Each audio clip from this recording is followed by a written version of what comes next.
Welcome everyone to the Inti Hub's 10x webinar. My name is Novel Cahyadi. I am the CEO and founder of Inti Hub, and I will be your webinar host today. 10x webinar is a platform where we have a dialogues about the future, innovation, emerging technologies, exponential transformation, as well as future-proof leadership.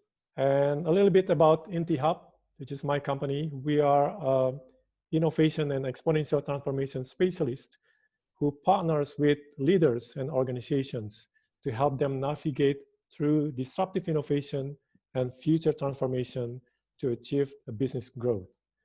So our services include corporate innovation advisory, exponential and digital transformation, future-ready capability building or innovation training, as well as transformation leadership coaching. As I said, today's webinar's topic is something that I am personally excited about as a father of two kids, and a topic that is close to many people's hearts, the future of learning. What's going to happen to my kids' learning process after COVID-19? How will it change?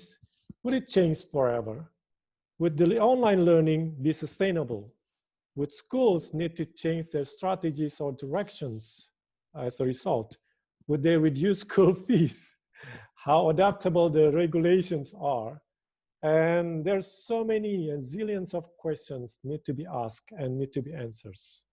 And today, whether you are participating in this webinar as a student, anxious parent like myself, educator, school leader, or owner, regulator, we all know and experience since COVID-19 pandemic that the learning experience has never been the same across the globe. Ironically speaking, through history, we know that education is notoriously known as a sector that is conservative and resistant to change. For centuries, it had the slate, then came a century of blackboard and chalk. You remember those days, right? No whiteboard back then, so only blackboard and chalk. Now students are just finger click away from the vast knowledge of Google, so much greater than that of any individual teacher. We've seen greater change in education in the past 3 months than in the past 100 years.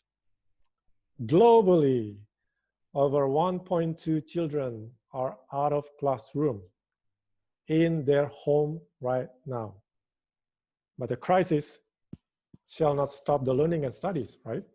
Schools, colleges, and institutes have started finding their way out of this. The lockdown has accelerated the adoption of digital technology. Before the pandemic, most universities never truly embraced online education, at least not strategically. There were online learning programs and software available, but it didn't make much difference as the traditional face-to-face learning had the power. But now the online learning is going to be a thing. This pandemic could profoundly change education for better or worse, but what does this mean for the future of learning, the future of schools, and the future of universities? Will it be all digital all the time, or will learners running back to brick and mortar schools as soon as they can? How might online learning be regulated? Will edtech be the next fintech?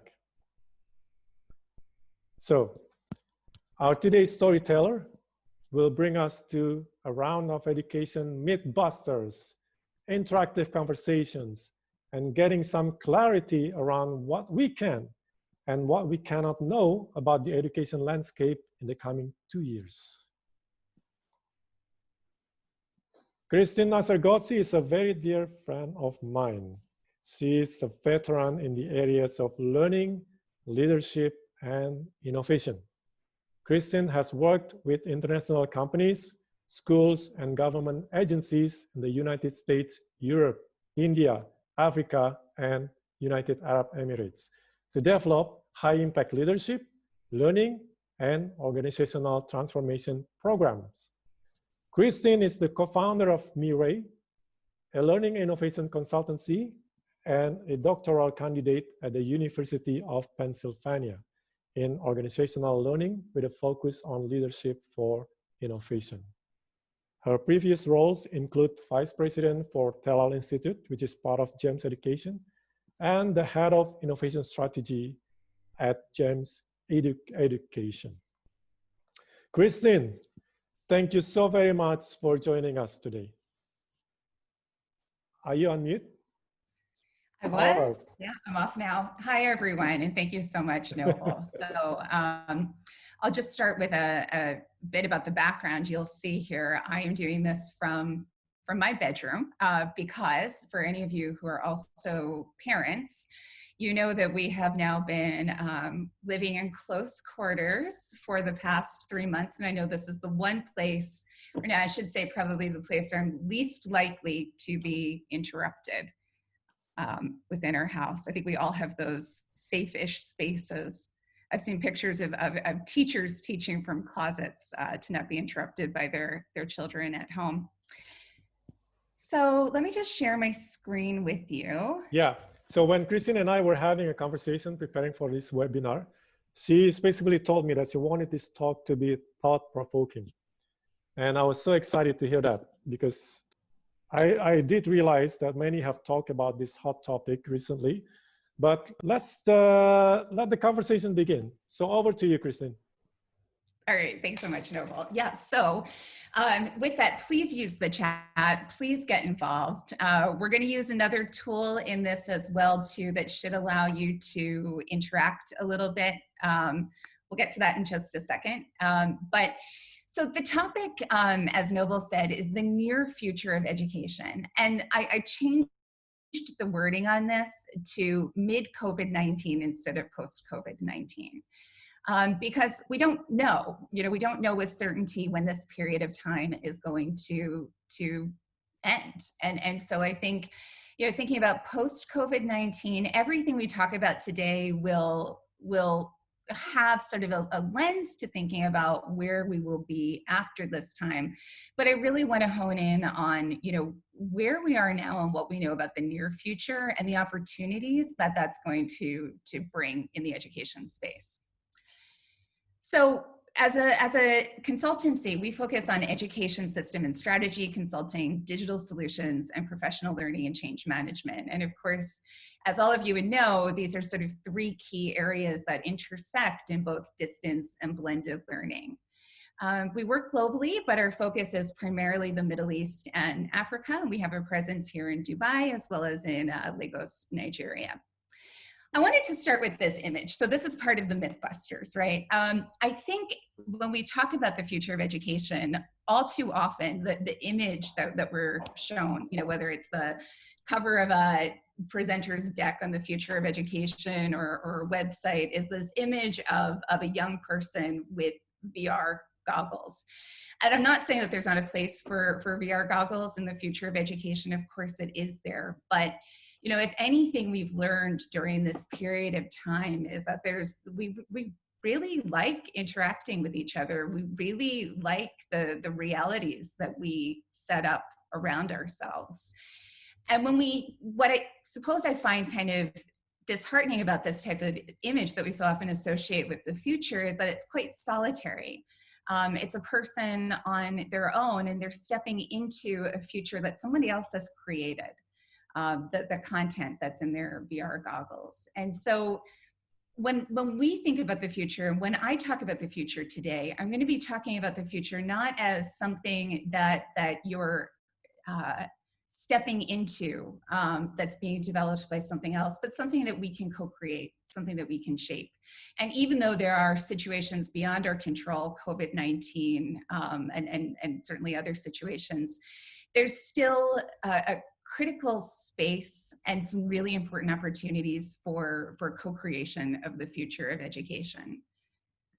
So here's our agenda then for today. We're going to start with some of the reopening trends and what we know right now, a lot of which we're learning as schools start to reopen.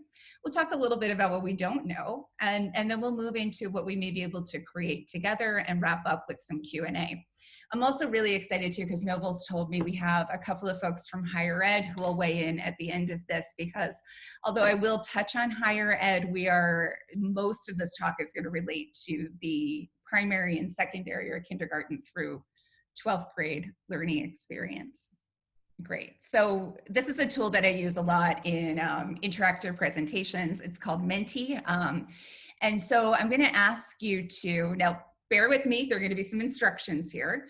Either open another tab on your laptop or use your phone to go to the website menti.com. When you go there, you'll be given a code, or you'll be asked to enter a code.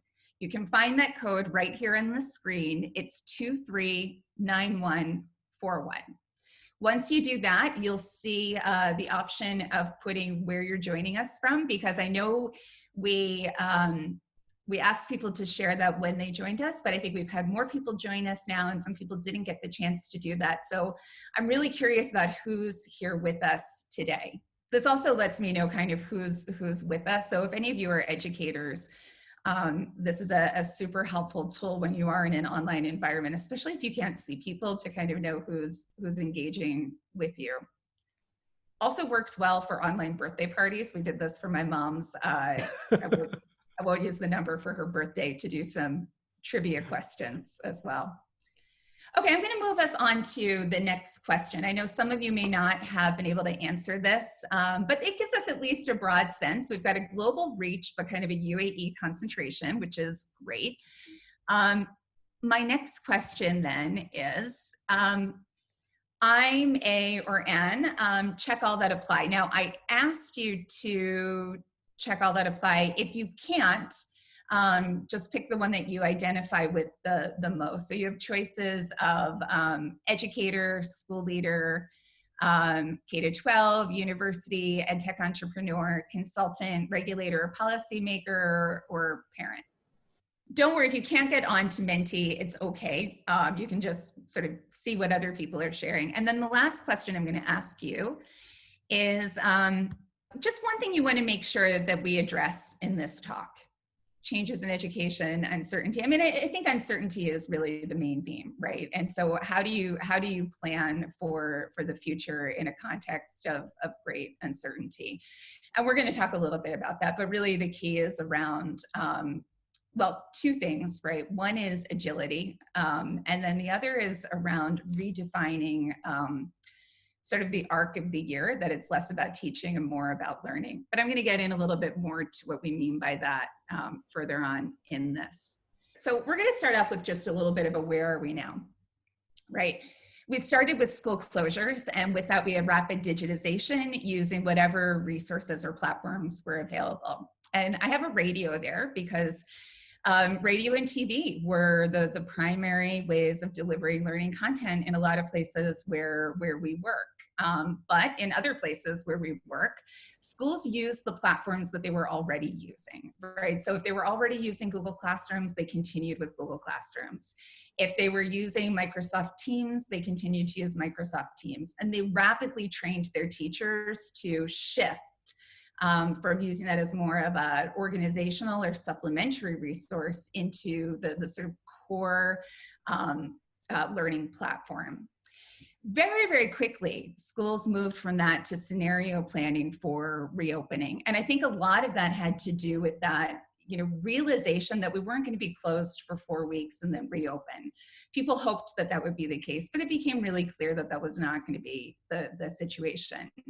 And so scenario planning, because we don't know what the next year holds, sort of presumes that there's going to be a mix of this distance, blended, and face-to-face learning. From there, we're seeing schools start to think about setting impact priorities. So if they have to compress their curriculum, how will they go about doing that? Or if they have to prioritize certain ages or populations, will it be, for example, exam years or early years? Then schools are also starting to reevaluate the platforms that they were using. If they were using something that was meeting some of their needs, but didn't quite work for assessment, or wasn't enabling enough student engagement, they're going back into this. And we're seeing a lot of this in the continent of Africa in particular, where radio and TV were that short-term solution, but they're starting to think about, or really are critically thinking about, how they can bring in learning management systems while still addressing issues around data and access to devices.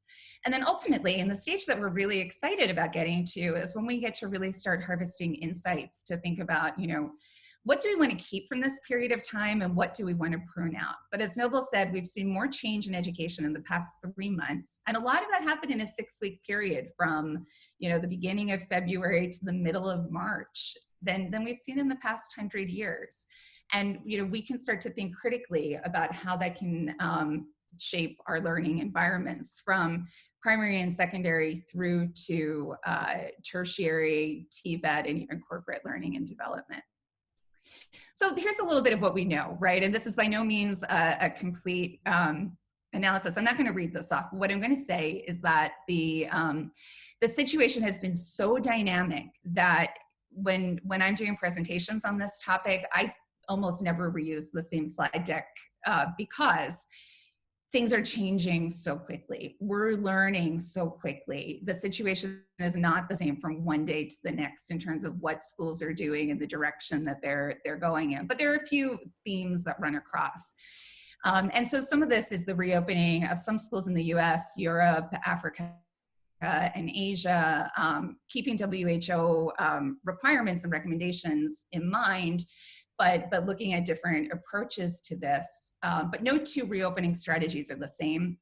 Assessment's been really critically disrupted, both the formative assessment within a school as well as high stakes tests. Harvard announced, I think just yesterday, that they won't be requiring the SAT next year. Parents who have spent a lot of money on SAT prep might have some feelings about that. But the AP exams were delivered online, mostly effectively, but with some issues. And then, we all know that the GCSEs were canceled, and CBSE were also disrupted too. And then high private sector markets like the UAE, India, Nigeria are really set for at least short-term disruption and potentially long-term disruption. And in addition to that, there's been something of an explosion of ed tech and then a proliferation of low-cost online schools. We're going to get into that a bit more later on. But what does reopening really look like? So here's an example from Germany. High schools reopened first. There's biweekly. When I say biweekly, I mean twice a week in this case. I'm not sure if I'm using that right. But students are tested for COVID-19 2 times per week. The classrooms are at half capacity, and one teacher actually will walk across the hallway between 2 classrooms. Conversely, in other parts of Europe, the priority has been primary school or younger children. This is presumably for 2 reasons, right? One is so parents can go back to work. The other is that online and distance learning just simply doesn't work as well for young children as it does for older children. In Australia, 25% of students from each grade attend 1 day per week. This could enable a family to send all of their children to school on the same day and provide a little more stability. We're seeing plexiglass divides in China and many other places. But I'm just going to share a friend's story from reopening. I was speaking with him after his first day back to school in the UK. He's a consultant and educator, and the school where he was had done their distant or their face-to-face learning calculations and anticipated having 8 students live in each classroom. That would enable their students to attend 1 day per week. But on the first day where they expected 60 students, they had 20 attend. So what does this speak to? Are there issues of anxiety on the part of parents around the return to school? Was there a lack of communication? Is it because the UK school year is almost over, right? We don't know, it's too early, but these are things that can be dug into. On the other hand, in South Africa, 80% of the eligible students attended in their first week of school. Now, possibly that's because South Africa is in the middle of their academic year, so it's a different context. But now let's talk a little bit about what we don't know. There's a lot we don't know, but we don't know, and these illustrations speak to it, the best model for reopening. early years, transitions, exam years, a combination of all three. We don't know the long-term academic and social emotional impact of distance and blended learning, but there was a study that came out by McKinsey a few weeks back that suggested that particularly students from less privileged environments could lose up to 1.5 years of gains, if I'm remembering correctly, which is really concerning. Somewhat related to that is we don't know the impact on literacy and early childhood development. Parents are not, early childhood educators, and they're also coping with their own jobs at home. They're coping with supporting multiple children in distance learning, and so we don't know what developmental milestones like learning to read might be affected. We also don't know, and this is more from the business and ed tech side, the sustainability of online schools. So as a company, we're contacted, I would say, probably twice a week right now by people who want to start an online school because it seems like this, fast growing, exploding area. But I'll speak to this on the next slide. There are a lot of limitations to online education. I think we're all seeing that. Parents may choose online schools in the short term, whether due to affordability of their existing schools in the private sector, or just to provide their children with like a consistent knowledge. This is what you'll do for the next year, and not that will you be blended? Will you be distance? Will you be face to face? That you might face in other schools, but will they want to continue that at the end of the year or 2 years? That I think remains to be seen. We don't know the best models for formative and summative assessment. There's a lot of experimentation happening in this space that we'll be able to learn from. And we also don't know when and if schools will close again in the coming year. For private sector schools, and when I say private sector here, I mean mostly for-profit private sector schools, but it could also relate to any fee-paying schools. There are some blind spots around reopening that it's making planning quite difficult for them. So one is regulation. It's hard to know how distance and blended learning will be regulated, if at all, if schools will be able to choose their own models, and what this could mean for school inspections or in the American system accreditations. And we'll talk about this actually a little bit further on in the opportunity space. There's some incredible things that could happen. It's just a matter of if and how. Changes to the population. People are facing economic uncertainty. And so, and there's a lot of competition across private schools. It's hard to know whether or not parents will re-enroll their children, especially given choice and mobility. And so it's hard for schools to plan and staff appropriately. Now, Noble, this is the part where I let you down. Blended learning is really expensive to run. It takes a lot of money. Distance learning, you can save money in the short term. There are utility costs that can come down.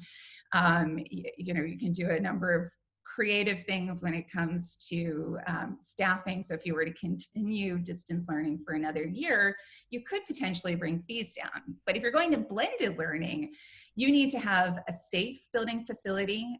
There are schools that are looking at sanitation tunnels. You need to have data systems in place that measure health and safety. You need to staff with additional cleaners, and you also need to maintain your teaching staff. So there are some potential savings that could come in through the digitization side of blended learning, but the actual operational side is more expensive, not less expensive. But the last thing is live lessons, right? So parents in private sector schools really want live lessons. They want to see the sort of traditional model of the teacher teaching and the students learning. But the reality is live lessons are a mixed bag. In the same sense that me delivering this to you in a webinar where I can't see you is totally different from what the experience would be if I were speaking to you, face to face around a table at a conference. It's also different for students. And so as incredible as it is that teachers have been able to shift online, not every lesson should be a live lesson. When you're in a public school, you can negotiate that with parents. When you're in a fee-paying school, it's much more difficult to do that. SEND students in particular may not benefit from the live lessons in the same way. And some schools have addressed that really effectively, but some are still struggling with thinking about how to do that. So another Mythbuster time. So, one of the myths, and I have to say I probably propagated it too, at times, was that the future of education is digital. So there may be digital aspects to the future of education, but, and I can think back to a positioning paper I wrote for a former employer where I talked about a girl having a very personalized, very highly digital learning experience. But while it was personalized, it wasn't very personal. And I think the personal side of this is where people are feeling a great sense of loss. So I love this slide. We have to think about what's happening in the home, right? Those of I us who are was actually parents. laughing when I look at this slide. What's that? Is that your kid? No, oh God, no. I mean, it totally could have been though, right? I'm sure they would share all of these sentiments. There would just probably be a bullet point on Xbox time, Yeah. in addition to TV time. So this is from the New York Times a couple of weeks ago, maybe a month ago. And a line from it was, to be clear, parents are not doing okay. This is hard. It's hard for teachers, it's hard for parents, it's hard for students.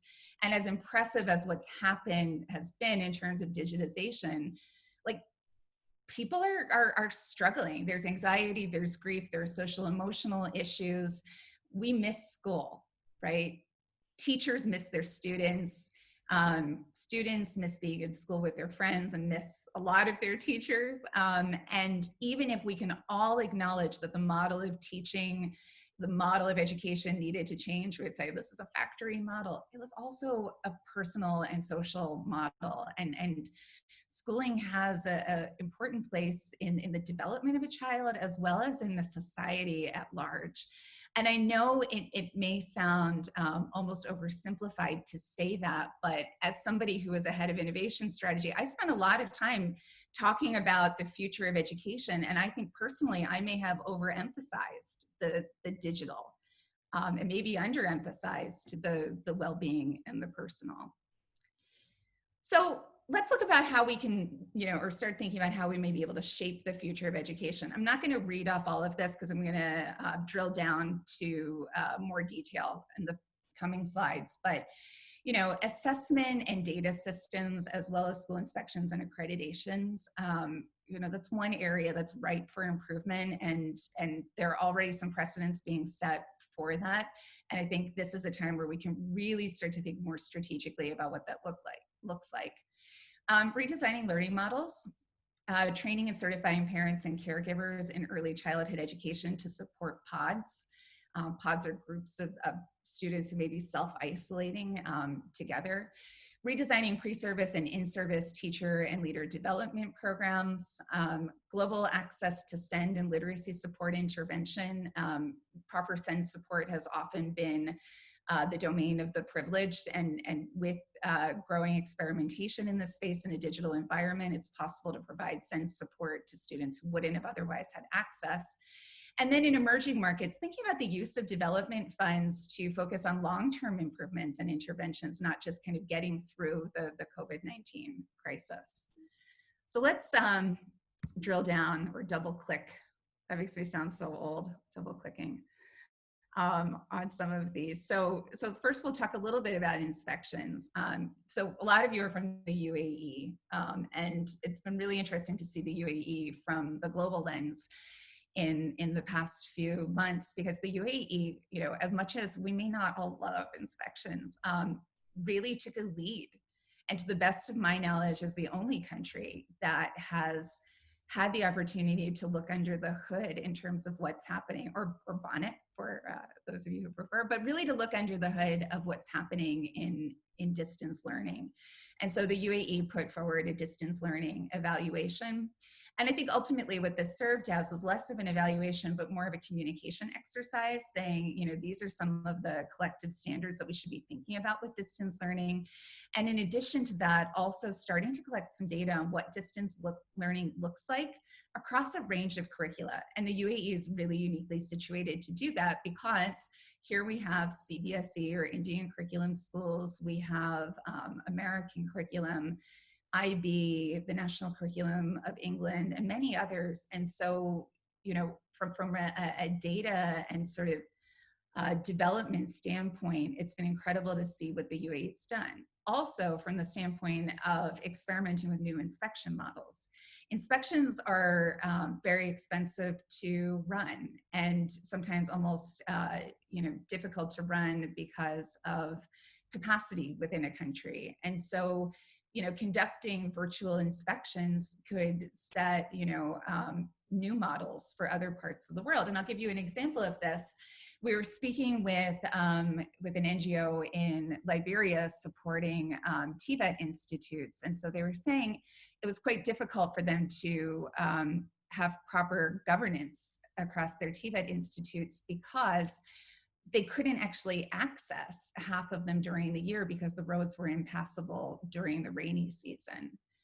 And so, I mean, as a company, we started developing an inspection tool for emerging markets to digitize and streamline this process. But I think it's exciting to think about how the best of inspection may be able to support governance and school improvement in markets where that may not have been possible before through the use of transparent data. Let me move on to the next one. So early childhood education training for parents. Again, this isn't new, but it's really, I think the importance of it has really been underscored by the COVID-19 crisis. So Finland is a country, and I almost feel like I shouldn't ever talk about Finland on a webinar because it seems like with education, whenever you bring something up, Finland ends up being the answer. But Finland, from an early childhood standpoint, has done something quite interesting where there is curricula that can be used at home. There is training that's available for parents. There's funding for home care up to age 3. And so, while there's not necessarily the budget for that in some emerging markets, the growth of parent training, student assessment and support online has been really interesting. And so I have a screenshot from a company called Willow Tree Kids that offers training for parents to deliver a Montessori inspired play-based curriculum. And what we could find is that in locations where early childhood education may have been inaccessible before, parents can be trained now, perhaps out of necessity due to COVID-19, to deliver effective education to small groups of students. And wouldn't that be remarkable in communities that haven't really had that level of access before? This is a COVID innovation that can be brought into improving education globally. So contemporary teacher development.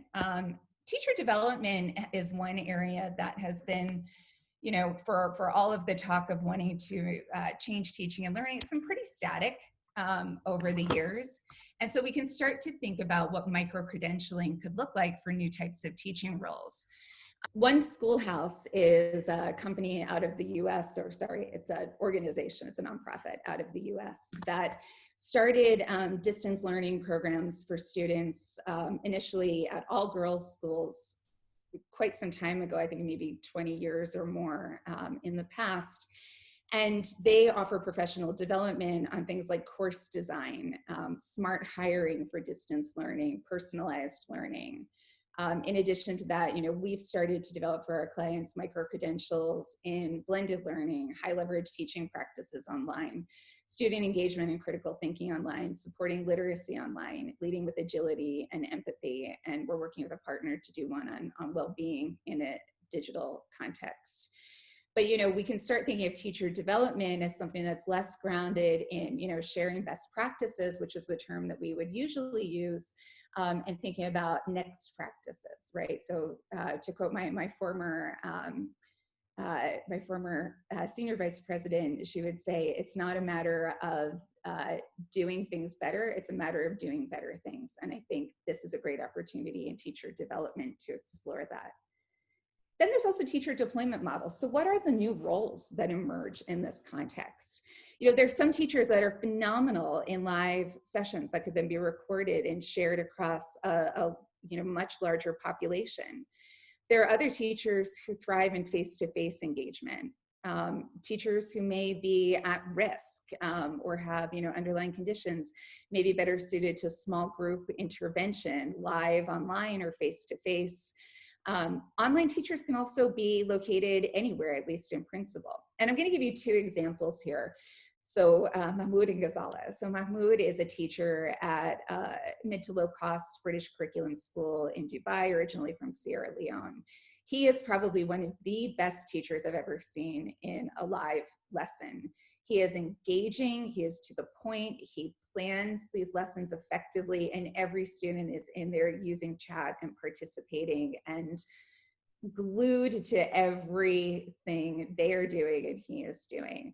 So why should he only be with 30 students? Why couldn't somebody like Mahmoud be recorded and shared to other schools? Why couldn't you have, just as you can in a webinar, 100 students joining his class? And then another teacher who may be less comfortable in that environment could be working with a small group on intervention.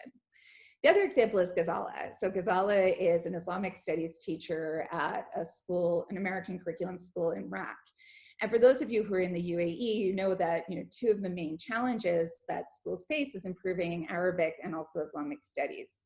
She's one of the most effective teachers I've seen in a digital environment as well. Shouldn't she be somebody who has much larger classes online and is training other teachers, whereas somebody else might be better suited to be designing the courses or, again, leading the small group intervention? But as we start thinking about those teacher deployment models, we have to start with how much contact time you'll actually have and what model of contact time you'll be using within your school. And this is from the quote that you see on the right here is from the Boston Globe 2 or 3 weeks ago. And it was a Harvard GSE professor who said, you have to treat contact time as gold. Start with that idea of contact time. What can you only do in person? It's going to be much more focused on well-being, maybe innovation, assessment, some forms of assessment. If you're in a context where there is no digital learning available, it may be preparing the students to take work home for 2 weeks. We work in contexts where there are 100 students in a small classroom or relatively small classroom. Those students may only get to go to school in person 1 or 2 days per month, right? So how can that time be used most effectively? But the same is true if you're in a UAE school where a student may get to go to school 2 or 3 days per week. But that mindset shift of contact time as gold is something really, really important. Another sort of form of innovation that can come out of this are new models of send and literacy support. And I'll just give some examples here. Part of this is just with the sharing of what works on a global level and higher levels of transparency and access. So here are just a few examples. One I only learned of today is a health center in Dubai called Hayati that offers boxes with supplies for speech therapy, for sensory play, and then does online sessions with the students. Now, the box may not be able to be shipped globally, but if this is an effective model, could they not be developing speech therapy to students or children who wouldn't otherwise have access? We've been doing webinars for parents on teaching reading. You can see here, I've got my supplies all set up for one of those webinars because teaching reading is not necessarily intuitive. Parents will have a lot of responsibility for doing that at home, but that's something that we can then offer, not just here in the UAE, but we've also offered to partners in Nigeria and in Ghana as well. The importance of having good data, I think, is also really clear here. So thinking strategically about what your assessments are like and how you can get good diagnostic data to provide support when you're in person or not, and then also how to assess whether or not the students' interventions are actually working. And then the last thing down in the lower left corner, I just found today, it's a county council from the UK that offers, this is for their community, but anyone can access it, how to conduct a SEND risk assessment and tips for school leaders who are preparing their schools for the return of their SEND students. That's a high level of transparency and access that anybody, anywhere in the world can now download and support, you know, students who may need sense support where they may not have had teachers who were trained for that before.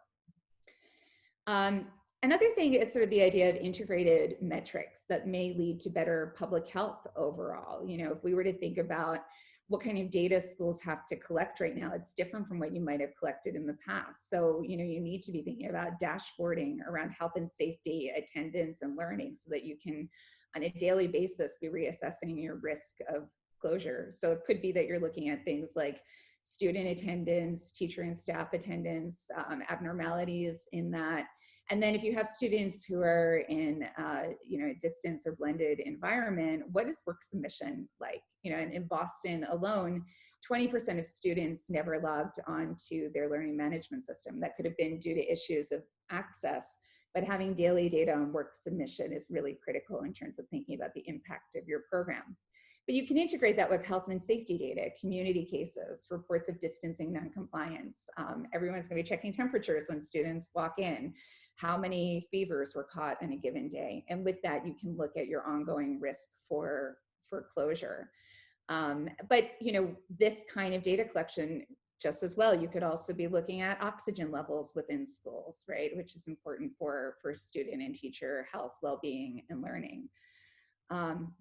So, you know, and then the last thing here is thinking about what design principles are. You know, as the British expression that I love is that, you know, begin as you mean to go on. For people who are getting development money, it's important to have critical design principles in place so that whatever you do is something that's going to be sustainable beyond the COVID-19 crisis. Ultimately, what this leads to is a change in a narrative, right? The next year is not going to be marked by teaching plans for the year. It's going to be marked by learning plans for the year.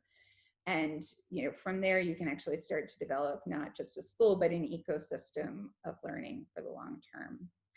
So I realize I've gone through that super quickly. I'm happy to have further conversations with any of you about this. So my details, my business partners' details, our admin's details are all on this page. So please contact us, connect with us on LinkedIn and Twitter as well. Someday we'll get around to Instagram. We will never do TikTok. I don't think we will. Now, before I open the discussion and Q&A, I'd like to invite one speaker to briefly share her points of view. So Dr. Malin Muller, she's the undergraduate director of Thought Programs and associate professor at Edinburgh Business School, Heriot-Watt University in Dubai campus. So we've got some perspective from higher education.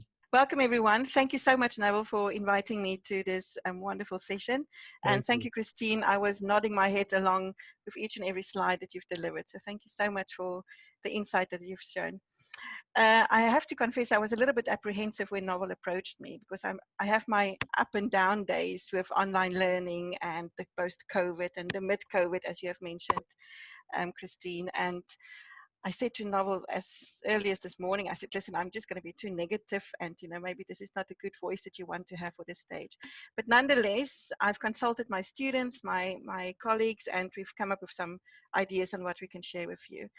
I thought of sharing or starting with this slide or this quote from John Lennon, where he said that life is what happens when we are busy making other plans. And I think this is pretty much, you know, encompassing what we have done in education. We've always planning for that future day that we will go for the total digital platform, or we will bring in more tools, or we will redesign our content or our curriculum to be more attuned with the millennials or the Generation Z, and instead of using Facebook to go for the TikTok versions and all of that. But, and anyway, then life happened, and life in this instance was then COVID at the end of the day. So I thought we might just appreciate that you know, none of this was necessarily planned, but we've all had the best of intentions to bring, you know, alternative learning platforms to the table, and to be a bit more creative and to be more aligned with what the industry expects of us, and then also with the young ones that continue to join us at the university level.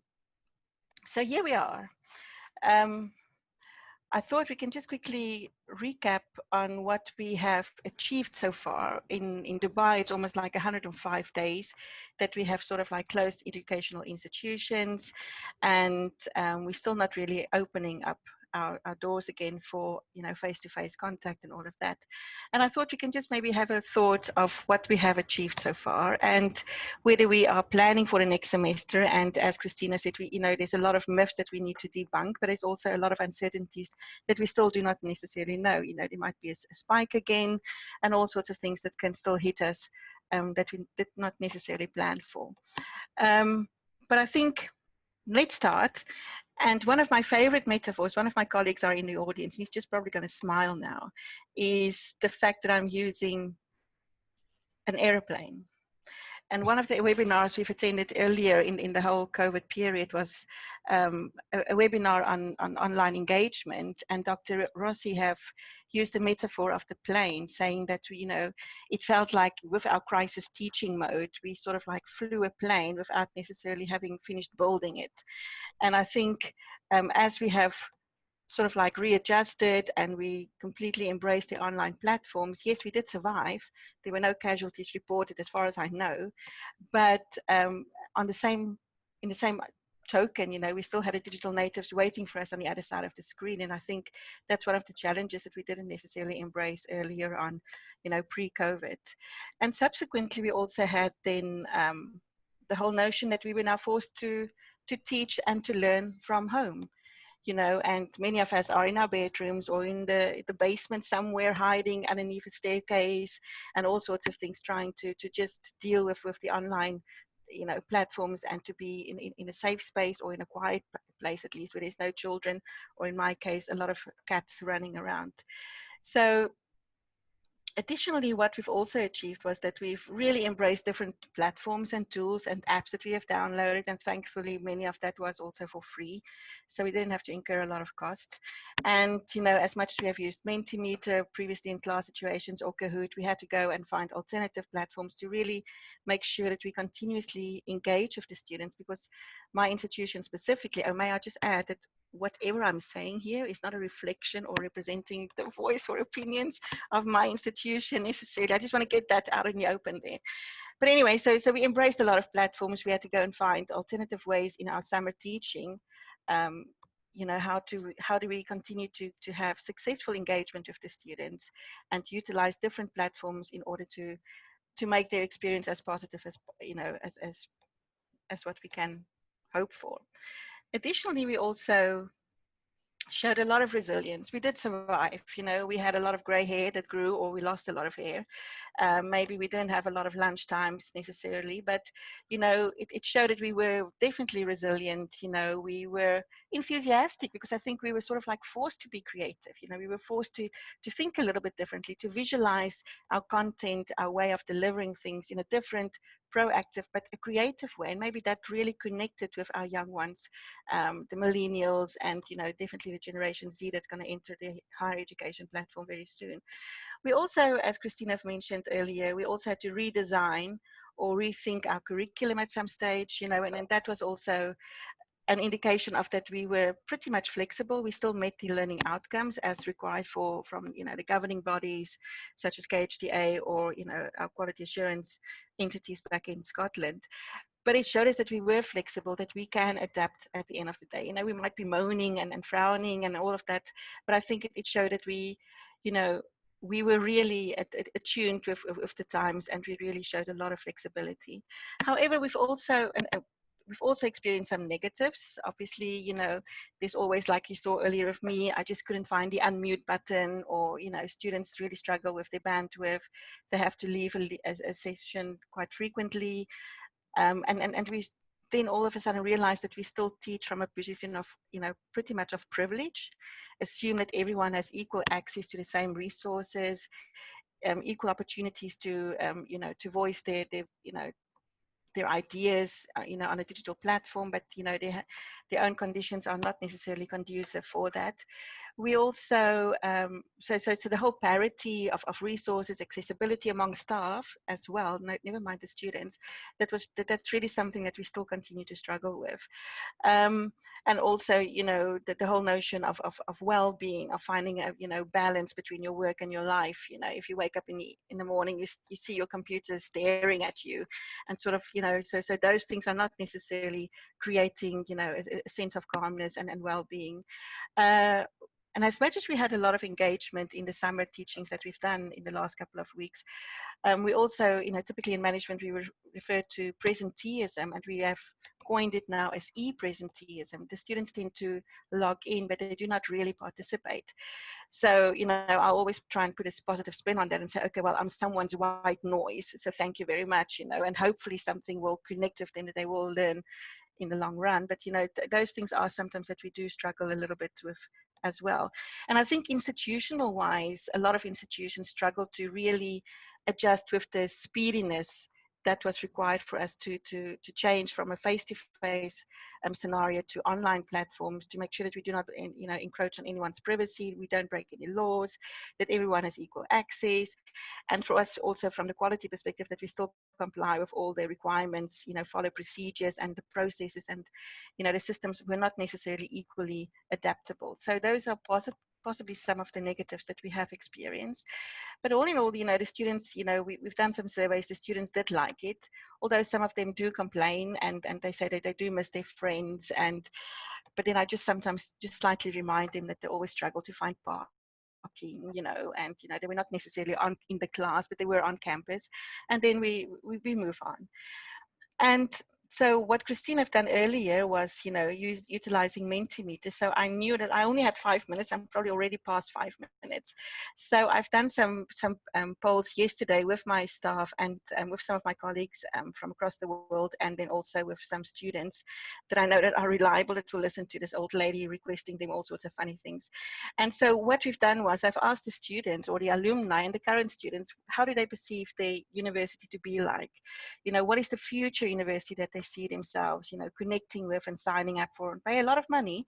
And we can see that they are still really into innovative teaching. They like the whole notion of flexibility. And I think that's something that we will possibly try to achieve, post-COVID or mid-COVID in semester 1, which is in September onwards, but also to try and, continue with that, because this is typically what our stakeholders want.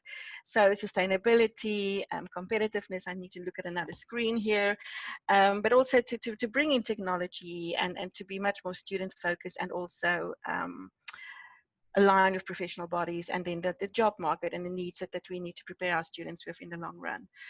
And so I think that was quite comforting for me to know is that we are on the same page as the students, sometimes less, sometimes more, but I think, so that was comforting for me to know, to take this post-COVID at the end of the day.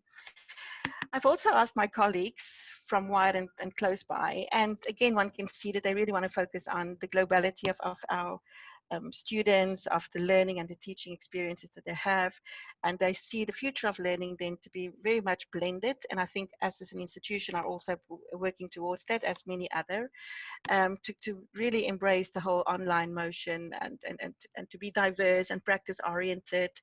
And some were really focusing on, to have an effective community that has far-reaching implications, to connect with industry, and to still nevertheless, to still focus on research, which is the core of any higher education.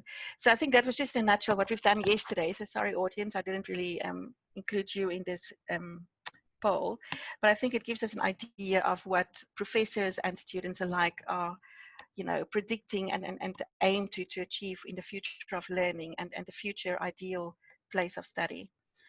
So at the end of the day I would like to really think about it, and is that we need to embrace the future, but I think the future is now. And I think we've seen that to a great extent. We can no longer expand or extend our, plans of we need to bring something new to the table, but we can do it in the next academic year. And before we know it, 2 academic years have passed. We haven't really embraced that or made, create a standardized version of how we can bring a flipped classroom to the table, or blended learning without sacrificing quality and, standards.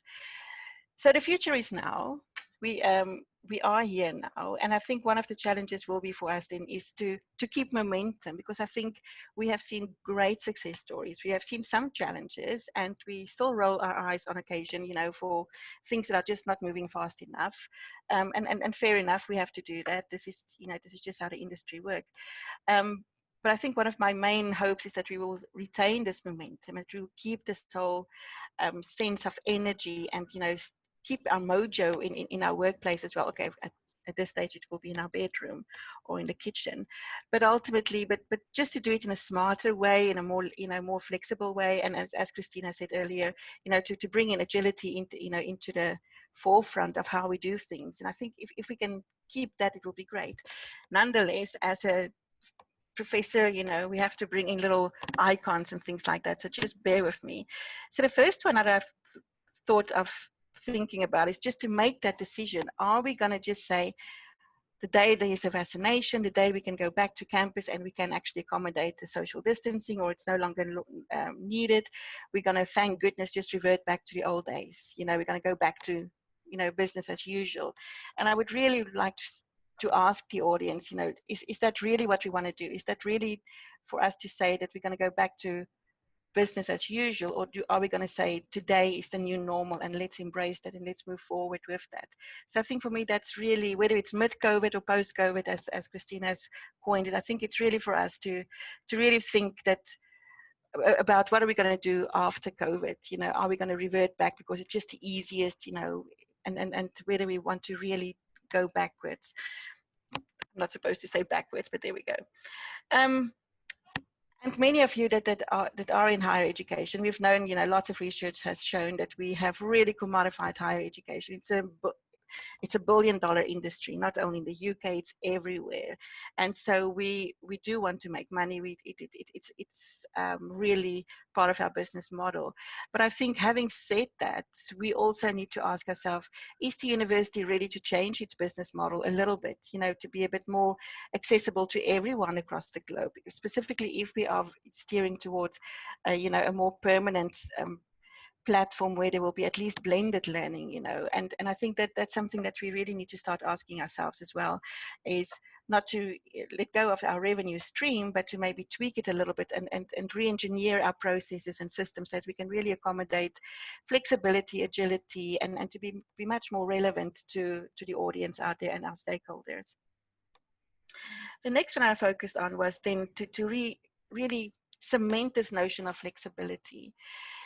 As much as we say we create new content, we create new curricula, before we know it, 10 years have passed, and then we still teach the same things. And I think that to a certain extent, some might not necessarily think so, but I thought my daughter said the other day, we could be easily seen as dinosaurs. We're just not adjusting. If you think what our children are doing at school level, and sometimes as academics, we're just so grateful for PowerPoint, isn't it? And maybe there's something like a Kahoot, but we're not really addressing the things that this Generation Z has already been exposed to for the last 10 years.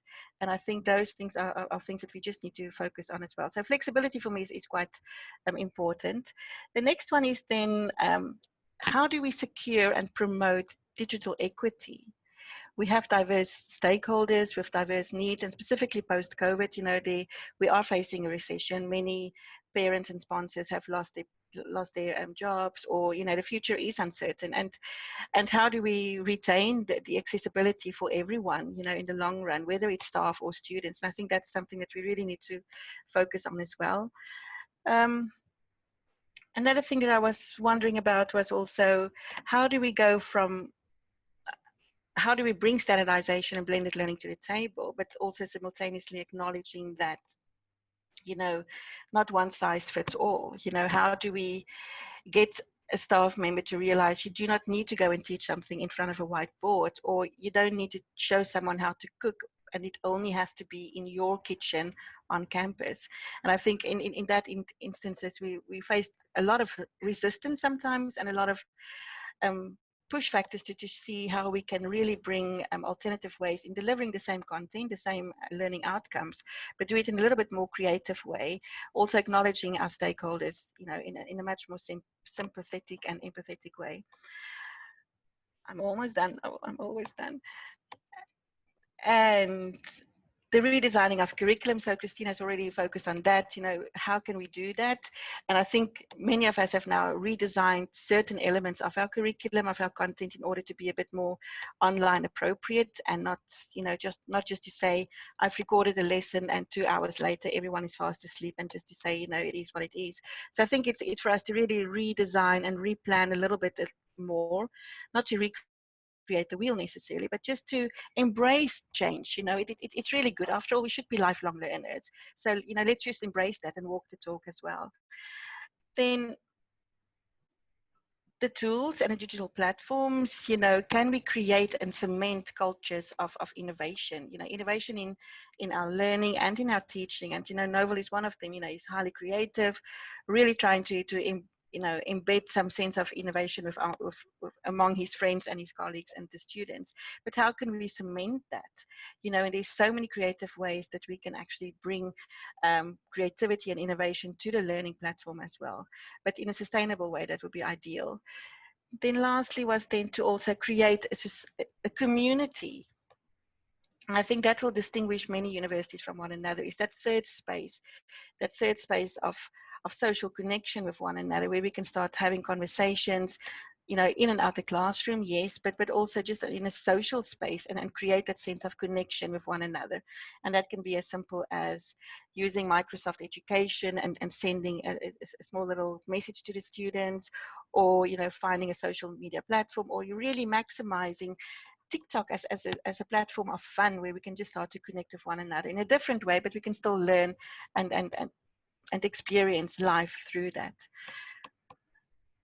And I think if we don't do that, you know, we might just face the great possibility that we just become quite irrelevant in the long run. And I think that's just something that we need to really be aware of. So I'd like to end this session just with a quote from Mr. Emmanuel. He was the previous former chief of staff of President Obama. And he just said at one stage, you know, you never want a serious crisis to go to waste. And in this case, obviously the pandemic. And I think it's an opportunity for us to do things that we think we never should have done, to just keep on doing that.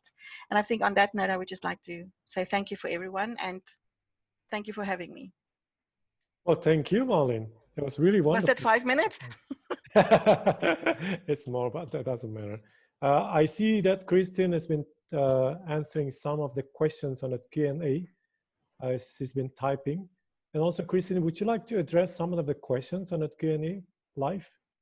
Or maybe some of the questions are also for Marlene, right? For the higher education. Yeah, the last one that some of them, yeah. came in. Do you want to answer that one, Marlene? Actually, it was, what are the minimum requirements that a lecturer must have to be ready for the new normal? I think it's just to embrace change and to think in different ways on how you can still reach the same outcomes, but do it in a little bit different way, in creative ways. And I think it's just to, you know, I tend to like the concept of chunking and checking, you know, break down a large lecture and really chunk it up in small bits and bobs. And that can be by means of different ways of delivery. It can be a TEDx talk, it can be an online activity that someone do in a virtual learning environment. It can be just a voiceover on certain slides. But when you have that 1 hour or that 2 hours of face-to-face online contact with your students, is to really embrace that moment and to bring energy to the place and to really connect with the students. And it could be quite challenging if you want to, you know, revert back to, or introduce, you know, flipped classroom styles of doing things. But I don't think you need to have to know a lot of things. There's so much materials on the internet to learn something. I think, and possibly your children can teach you a thing or two as well. In my case, my husband does. But, you know, all those things, I don't think there's a minimum requirement. You know, you just need to have your digital tools. I always say, try and use 2 devices in times of teaching. And so that you can always see the chat. In this case, I can't see the chat. So, you know, I'm not really doing that very well at this stage. But I think it's just, prepare a little bit before the time, plan it out, you know, get some activities up and running, go and just use Google and just find alternative platforms that you can use. And I think it would be fine, but it's not just business as usual, walking into the class and just wing it. I think, you know, a lot of us get away with that because we do connect with the students. We can start to have all sorts of conversations. It's really difficult to gauge with students if we don't see them. So you really need to drag, you know, the engagement out of them. But I think if your sessions are interesting enough, if you have an interesting topic that you can bring to the table, or different platforms that you utilize on every fortnight, I think that will get the students to come back to your class. Yeah, our attendance is actually quite good as well at this stage, which is good. Yeah.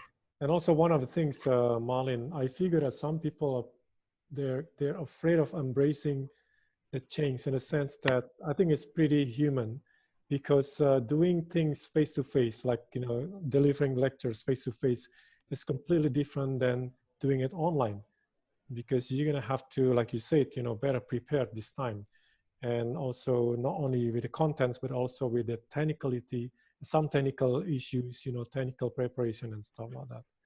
Yeah. There's one question from Ari, since we still have you, Marlene, for the higher education. Do you think there will be structural changes in university learning post-COVID, or will things simply go back to the way they were? I think in some instances with some courses, it has to go back to normal to a great extent. The engineers, the architects, I think it will be quite difficult for them to retain that sense of quality and connection with materials and field work, in a virtual aspect. But I think there's equally many opportunities. If you think of a course like leisure marketing, many of the museums, for example, have now opened up virtual tours. So instead of us really jumping into a bus and driving in the middle of the summer to a museum, you can do it in the comfort of your home, and you can still have wonderful experiences. You actually go to the Louvre and you experience all sorts of things. Yes, it is artificial, but I think there are opportunities for many courses, but I do think some will possibly still need to go back much more in a staggered way. We might have shifts, and I think in that instances, having said that, some of the faculties that I know of, they're exceptionally creative, and they have found so many different platforms to bridge that gap between us wanting to be there, us have to be there, and showing everyone themselves as well that actually we can do that. And I think in that is then a wonderful opportunity for us to try and embrace a little bit of what we're doing now and make that a permanent part of our delivery modes, than to just quickly say, oh, thank God, we've got a vaccination and we need to, and we can go back to business as normal. And I think I think, there's a saying that, adapt or die. And I think if you want to stay relevant, if you want to really be distinctive as an institution, if you really want to grow as faculty, you need to, we need to adapt. And I think that that's part of human nature. And yes, we have horrible moments of fear, and we feel so exposed because you can't find the unmute button, but it's not the end of the world. We just need to be kinder to ourselves and just embrace it. And I think it will just we just need to focus a little bit more on pre-planning, and then just to send the right message out to our stakeholders. Right. By doing things online doesn't mean we relinquish quality. It doesn't mean that we are no longer connecting with you. It doesn't mean that we are no longer focusing on standards and not caring and not being eager to distill some knowledge into your son or daughter. And I think it's just tweaking what we've done so far, but just do it in a different way. Thank you, Marlene. Christine, do you have any questions that you would like to answer live, please? Yes, definitely. I think the question, it was raised by Amupadathi Panaraj. I hope I'm saying that correctly. And similarly reflected in a question from Abdul Razak. It's around equity, right? And thinking about what we do for students who don't have access to the same level of resources. In the UAE context, and I think it's partially why distance learning inspections worked here, is that the students do have pretty high levels of access. It's not equitable, but it certainly is higher than you would find in most places in the world. So to Mupadathi's question, I think when you have students who don't have access, there are still alternatives. And I can give you a few examples of this. So there was a great report that came out by BCG about their consulting and sort of guidance in India. But one of the things they did was playlists, learning playlists that went out on WhatsApp to families. Now, that's not going to be highly differentiated. You're not necessarily going to get high levels of feedback, but you're going to be able to get learning out. There were also QR codes that were linked to textbooks. So when I think of like the design principles that we used with the engagement that I mentioned in West Africa, the design principles included only using platforms that you could get 0 rated, so that you were not drawing down on data if you were using them. Ideally though, having platforms that don't even require data or allow for use with intermittent access. So we use quite a simple learning management system ourselves where, you know, once the course is downloaded, it can be completed offline, enabling teachers to access it with less access. In the case of Nigeria, there are some really interesting approaches with the radio lessons where teachers were creating their own WhatsApp or SMS groups and then doing follow-up questions or Q&A with the teachers, or with the students, I should say, after the lessons. And all of that worked in sort of the short-term context or short to medium-term context of distance learning. But to Abdul Razak's question, you know, around improving digital equity, right? That's a challenge. So, but I think it's been kind of a threefold approach to that. The first is the cooperation of telcos in terms of providing 0 ratings to the right apps. And groups like UNICEF have done a great job of negotiating with telcos to say, these are the platforms that we want to see as 0 rated. And that's been really powerful. Now, of course, it doesn't do you any good if you don't have access to a device. So on the device side, what we're seeing a fair amount of is development money. There was an announcement from the UK just I think within the past week around the provision of development money to former Commonwealth countries for the purchasing of devices, but also more organic local partnerships. So the First Nigeria Bank, for example, underwrote the provision of 300,000 simple devices for youth in Lagos. So that sort of public-private partnership and negotiation, I think, is going a long way. It's not everything, right? It's not going to meet the needs of every student, and it's not enough on time. But it is going to mean that at the end of this, students will have more digital access than they had at the beginning of it. And that's an opportunity to actually think about improving education in areas where there is less access. But Mufidati, I'm happy to, just going back to yours, send me an email. I can talk you through actually the way we take a 3-pronged approach to providing learning experiences at different levels of digital access. Just one last question that I'll answer from Isham Asaf. How can parents know if the sessions conducted by the distance learning are effective? I think I'm reading that. You know, it's hard. Everyone's in a difficult place, and teachers are in a difficult place too. This is really new, and they're teaching in people's living rooms as well. My own son had the experience of, you know, an assessment gone wrong, I would say, but where a parent actually jumped into the live Teams call and said, as a teacher, I don't think that what you're doing is right here. And that's something completely new for, you know, one parent who's a teacher to have sort of a debate with another teacher live in front of the students, you know, that wouldn't have happened 6 months ago. The issue, I think, with the parents feeling taxed and over relied on, and I think this is particularly true in private sector schools, is mostly the case with younger students.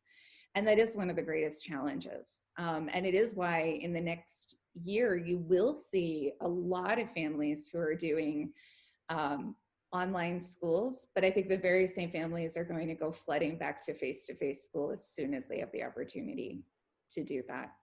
And then the growth of innovations like the group Willow Tree Kids that I mentioned that provide sort of a hybrid experience. So I realize I just answered a whole bunch of questions, kind of disconnected, but I hope those answers made sense. One question from Abdul Razak is it good to adopt blended learning with the use of multi-grade lesson every other week to maximize cost and to achieve result in the case of COVID-19? Right. So I wrote an answer to that. But basically, I think so I know Abdul. Hello. Abdul does incredible work with rural schools in Ghana. And so I sent him a message, but I think in that context, in the rural context in Ghana, where it won't be possible to get enough devices to students in a short period of time, because the schools are going back, I think, in 2 weeks, you would probably want to use that face-to-face time to look at setting the students up with print packs. And looking at, clarification, intervention, well-being, and those types of interventions during that face-to-face time. Just as the professor who I quoted earlier said, that's going to be your golden time, but you want to make sure you're setting them up for that continuous learning for the next 2 weeks before they're able to go back to school in that context. So I think we answered all of the questions, right, Christine? I think we can maybe just ask if Abdul Razak is happy with Christine's answer, because she really gave a comprehensive answer on equity in Africa. Given that I'm from Africa as well, maybe he wanted some additional insight. I'm not too sure. Do you want to add something, Abdul Razak? It's been a wonderful session, though. And just to throw more light on what Chris talked about, the Lexplore principle. Now, the other time I had an opportunity of attending a webinar about the Lexplore. So I tried to get my neighborhood to see some people and to get enough data as to their needs. Now, so when I had the data, there I realized that data is really powerful. So as an educator or any organization, what is key is to get data, because the data gives you an information as to where to go. Because once there's a disconnection there, then there's no way you can achieve. So when I did the Lexplore, I realized that some could do 2-letter words, some could do 3, but many of them lacks knowledge, especially with the phonics. Then I took it up from there. I assembled them, of which I'll be sharing the picture with you, Chris, after this. I had a picture and then a video where I tried to engage them to elicit some information about them. And from there, I tried to build on. I tried to do it every other week to ascertain their level of literacy. So it escaped my mind, and I'll be sharing that with you. So all those who are here, I encourage you to use that particular principle. It's so helpful. Thank you very much. But to you, those who are also, I'm also trying to rope up a project about girls in education, purposely to give them literacy boost so that they'll be able to match up with their male counterpart. So I think this will be an opportunity, of which she's right aware about that. So more information is needed to craft it. Where everything is done, but then I think it is better I bring it on board so that we all have the benefit. Okay, so Marlene, would you like to comment on that? Not on that, no. I think I just want to comment on his question originally. And I think when I contacted my colleagues in Africa, they really struggled with this whole COVID. They went in lockdown completely, and there was no online learning because of the inequality that we face in Africa, specifically in the southern part. Well, actually, the whole of Africa. And I think in that lies the challenge, and there's also resistance from the faculty as well, because they are used to teaching online, or not online. They are used to teaching in certain ways, and it's got to be my kitchen, it's got to be my lab, and nothing else. And so I try to have conversations with one of my dear friends, because she's teaching home economics, in catering. And so how do you teach someone a fancy Nancy French dish, and they are living in their rural villages back home, and there's hardly any data and things like that. And so I was trying to find solutions for them and say, okay, well, what Virgin and Etisalat and all of those have provided our students here, there need to be greater collaboration between the university authorities and then the school communities to provide them, and the cell phone providers to provide them with free data.